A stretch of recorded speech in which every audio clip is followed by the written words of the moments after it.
So ayan, good morning, good afternoon, good evening. Welcome back sa ating channel na Isa Chok.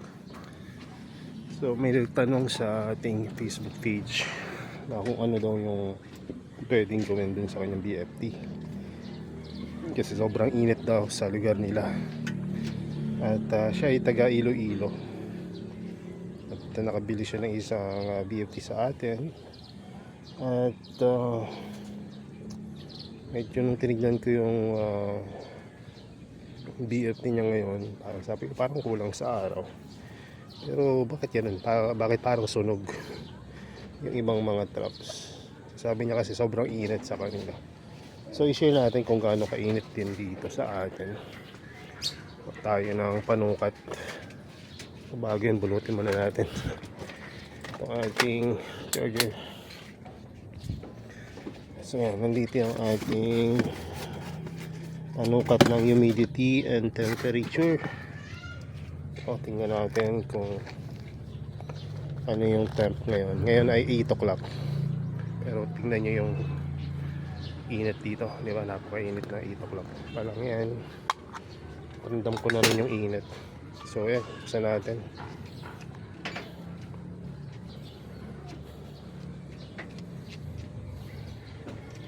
Plagay natin sa na-activate natin ng mga fans na nasunog rin.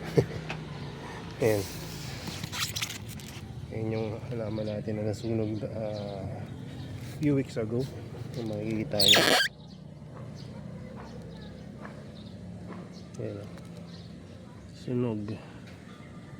Pero bakit hinahayaan ko pa rin na paarawan ngayon?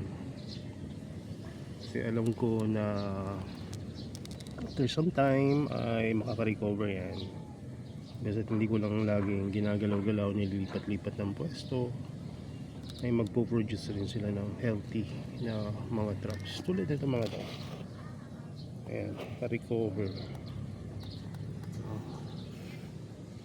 So ito yung DM Hawk. Ayan, alam niyo yan, di ba? Ito yung isa sa mga medyo masama yung pagdating dito na dahil mainit nung dumating siya. Hindi rin ganun kaganda yung pagkakapackage. So dahil sa experience natin, alam naman natin makaka-recover. Hindi kaya agad natin sa pulsan.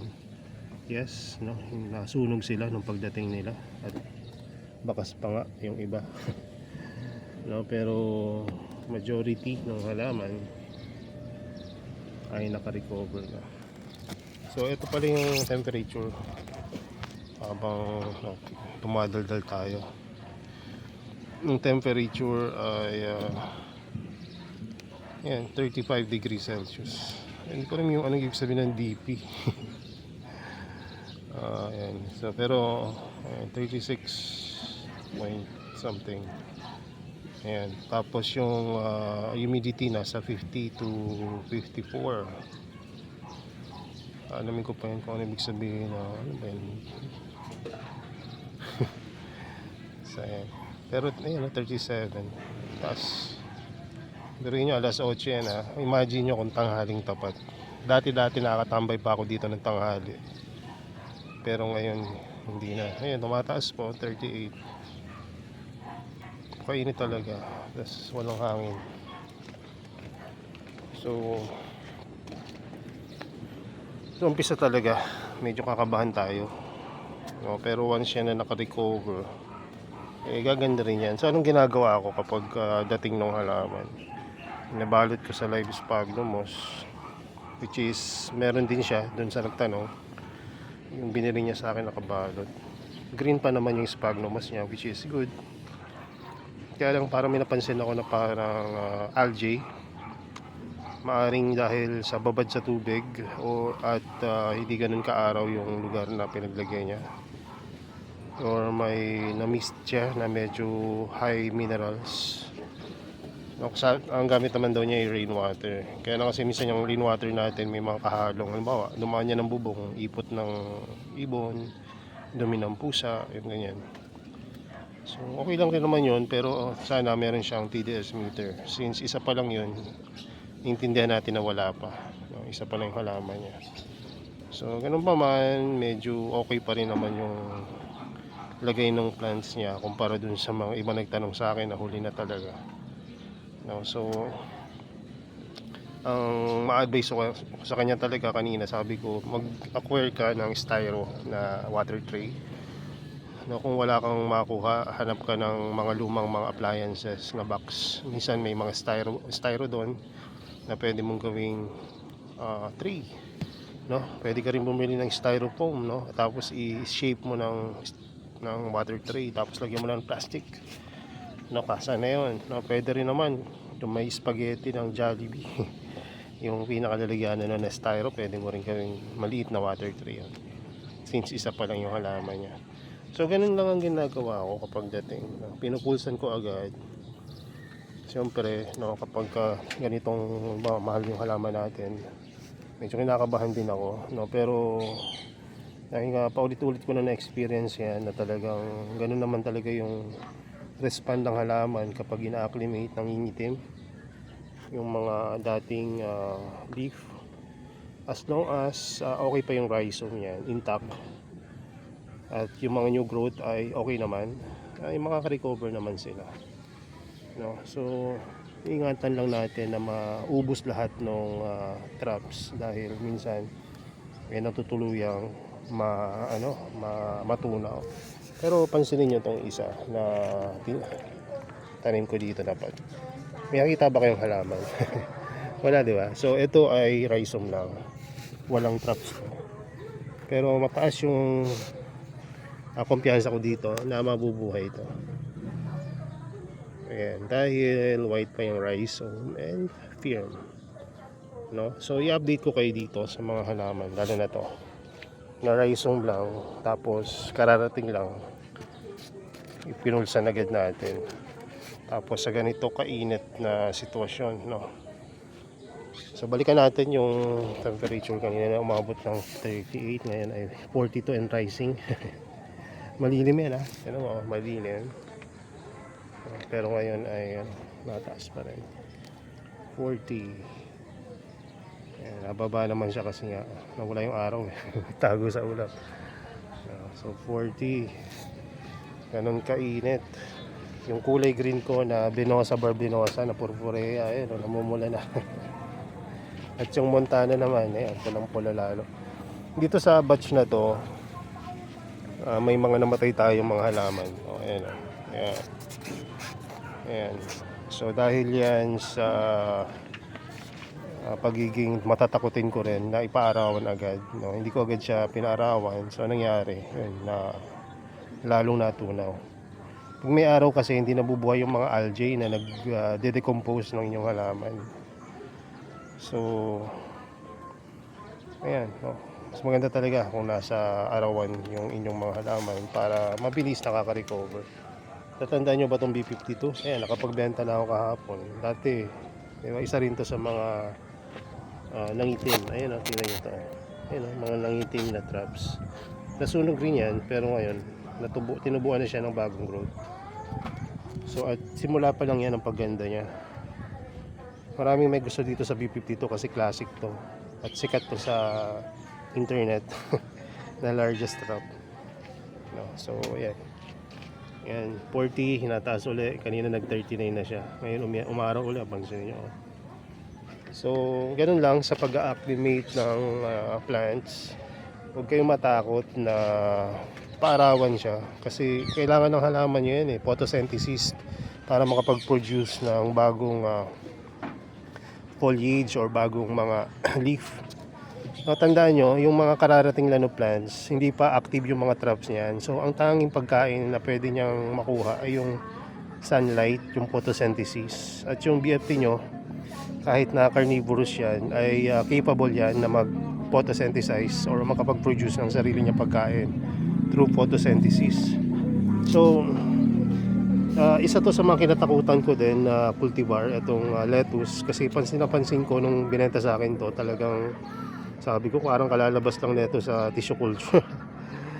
Talagang ano pa, parang sabi ko mayroon pang mga bahid nung gel. Pero sabi ko, sige nga, iipulsan ko. Ayan, may mga natunaw, yes, may natunaw. Pero yung mga natunaw na yun, napalitan na yun. So, alam nyo ba na-propagate ko na to? At wala na kayong mapapansin na bakante dyan dahil na-propagate ko na yan. So, regular din tayo nagpo-propagate dito para maiwasan yung pagka-phase out ng mga halaman natin. Ayun yung pagkakamali ko nung bumalik ako dahil hindi ako nagtira. So, pansin nyo ngayon wala akong Maroon Monster, Royal Red kasi nga naibenta ko agad. So, okay lang rin naman, nag-boost rin naman yon para maka-acquire tayo ng mga bagong cultivar. So, pwede pa naman tayo muling kumuha. So, ngayon tingnan nyo, ang gaganda ng mga lettuce natin. So, ayun lang, parawan nyo lang. Nakakatakot lang talaga pag nakikita nyo nag-uumpisa ng mangitim yung mga dulo-dulo ng mga traps. Pero after nyang mangitim, magre-recover din yan. No? Yung BFT talaga mahilig sa maaraw. So, para lang hindi totally matuyo, laging basa. Or, kumbaga, alalayan nyo sa mist, sa dilig. Daily, twice a day ako nag-mist ngayon. Tapos, pag may mga time na talaga nakikita ko, parang tuyo na itong media na to kahit 2 beses na ako nagdilig. So, ako doon, supplement ako ng buhos ng tubig sa media para magkaroon ng water dun sa ilalim ng tray. Tingnan nyo to. Ayan, mga Chinese dumplings. Limited na. All green. Limited na. Yung maliliit na dumating na mga moon red. Ayan, maliit pa rin. Medium size na sila ngayon. Ayan. So, maniwala ba kayo? Itong moon red na to, galing na to sa 20 plants. Within just ilang buwan na ako bumalik mula December, so May na ngayon. So 5 buwan. Kasi di pa naman natatapos yung Mayo. So 100 piraso to, mahigit. Kasi sa isang plug, hindi lang naman isang halaman yan. So 20 plants, naging 200 plus. Ayan, totoo Ayan, ito another hundreds. Actually, mas marami pala yung isa. Bala, mga 120 yun siguro. So, meron pa dito. Ayan mga mother plant nila. So, ayan. So, pansinin nyo. Huwag kayong matakot na i-pulsan yung halaman nyo. Kasi, ganun din ako dati. Tingnan nyo itong mga takot ako i-pulsan. Ganun na itsura ngayon. Ano maniwala. Ako rin kasi nagtatry akong hindi ipulsan agad. Kasi may takot din ako. Tulad dun sa mga tawag dito, yung mga pulse BB pa rin natin. Ayoko mamatay kasi kahit marami na akong plans na ganun, gusto ko naman maka-success. Kahit pa isa-isa lang. Kasi hindi pa ako naging successful sa pag pulse BB pa rin. So ito yung hindi ko pinulsan. Ayan, may new growth na kahit hindi pulsan, di ba? Ito pwede yung sabihin, yan sir, hindi pulsan niya pero nabuhay naman. Babubuhay pero aminin ko mas safe talaga pag hindi pulsan. Pero bakit nangyayari yung mga nangyari dun sa mga nakabili sa akin na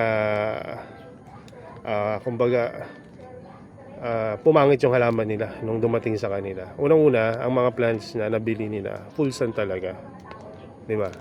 So kaya nung pumunta sa kanila yon, na-feel nila na kulang yung araw. So think parang force dormancy. So bumagal yung growth para kasi hindi na ganun karami yung supply ng energy nila through photosynthesis. So ayan, hindi ganun ka ganda yung growth na nangyari sa kanila.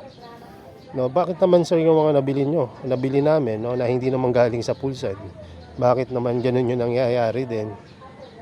So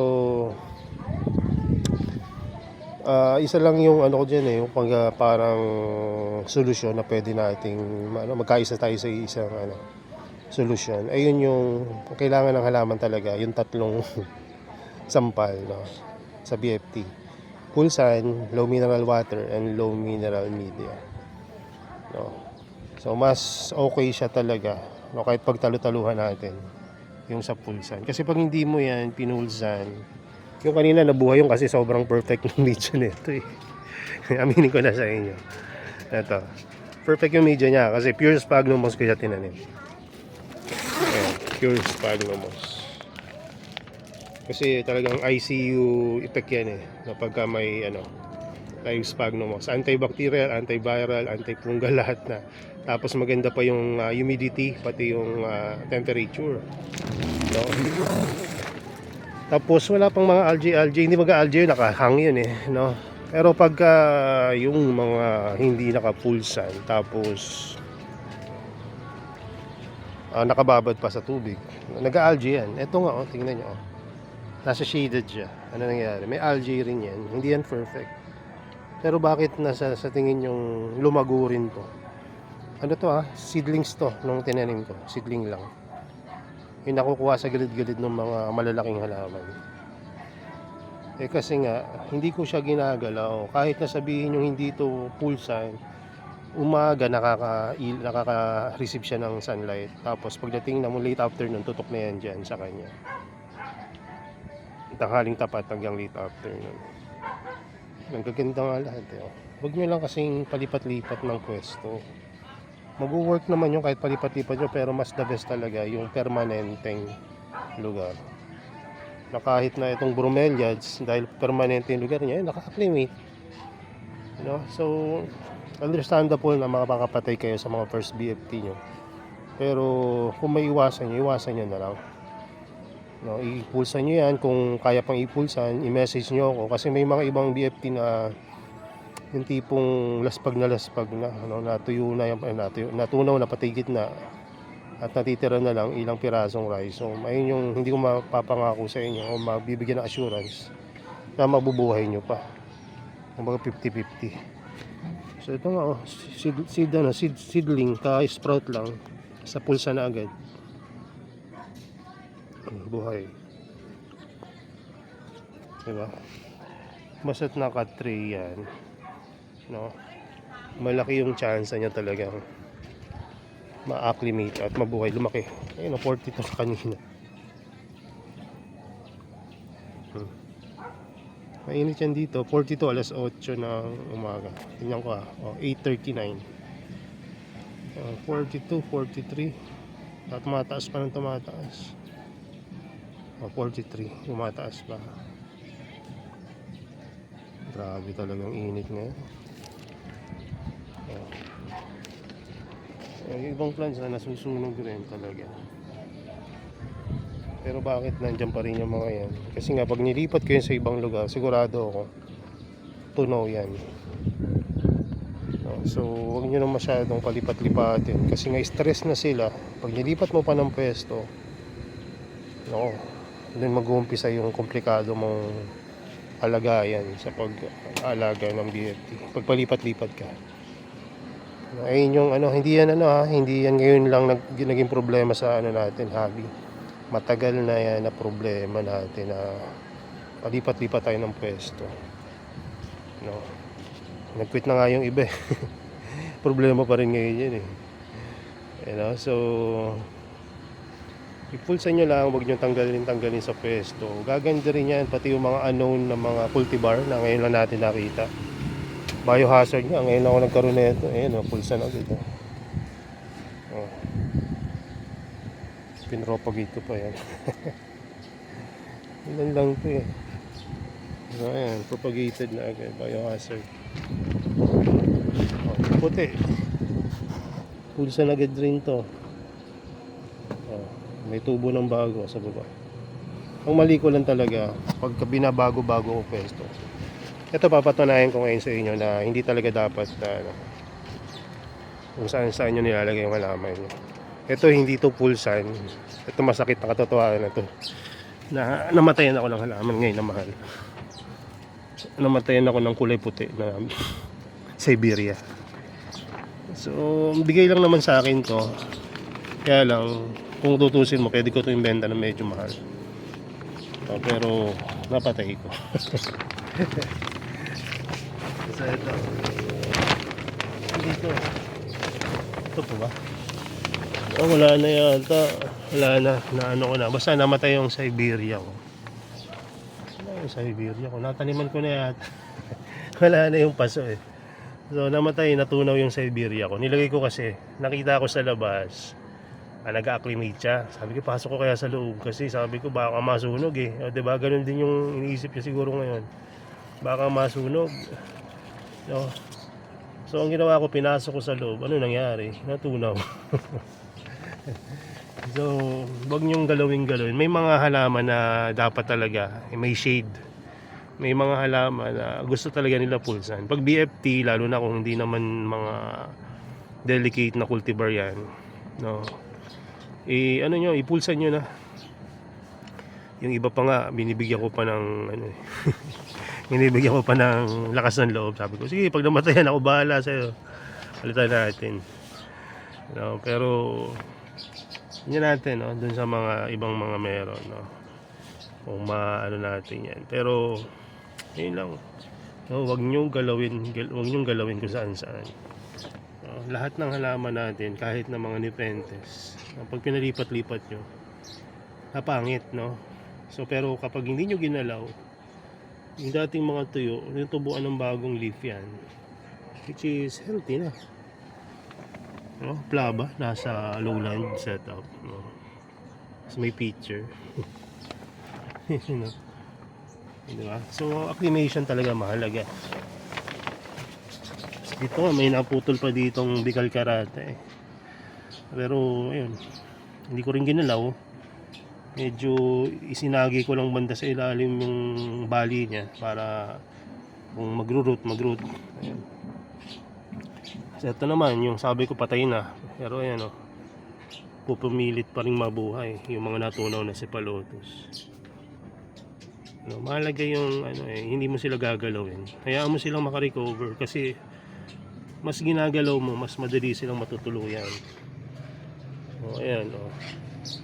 May magmamature pa nga na picture. Mabibilis pa yung paglaki.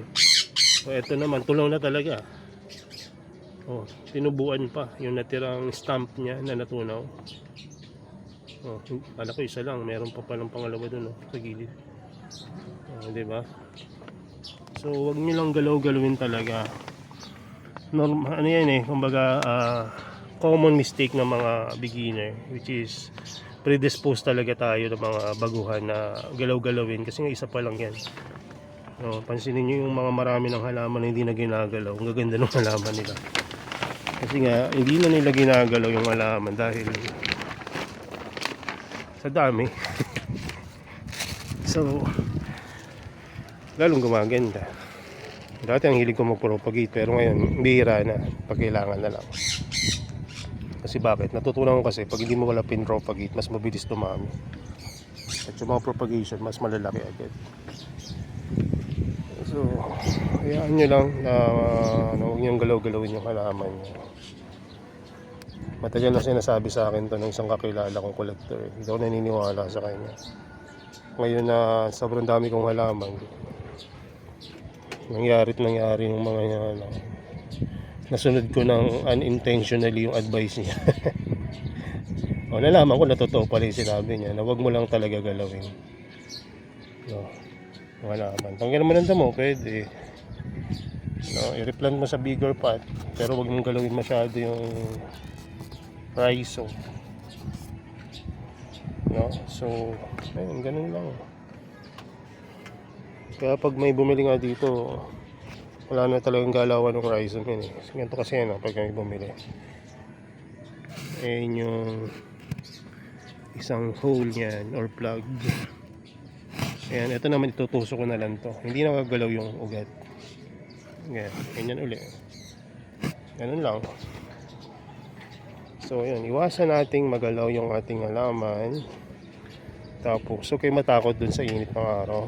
Kakampi nyo yan. Ang kailangan nyo lang talaga styro para insulation sa init sa roots, no.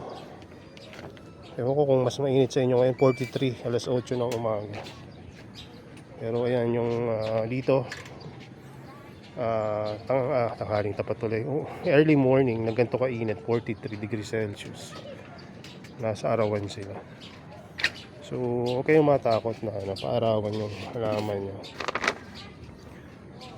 Tapos yung sobrang hangin, sasabihin nyo, sobrang hangin kasi sir. Ito nga, mas gusto ko nga mas sobrang hangin eh. Kasi pagka mahangin, hindi nag-algae yung mga mga media. Tingnan nyo to. Walang mga cover ng hangin. Walang cover sa hangin. No?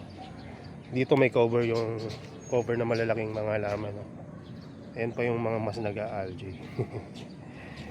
Pero bakit hindi ako natatakot na ano? Kasi alam ko na kaya kong tanggalin yung algae without using any chemicals. Parawan ko lang. Patuyuin ko ng kalahating araw. Pag diniligan ko yun, wala nang algae sa susunod. Puti na uli yung media. So yun lang muna. At ako ibababa muna, tapakainit dito. So yun lang, God bless and bye bye.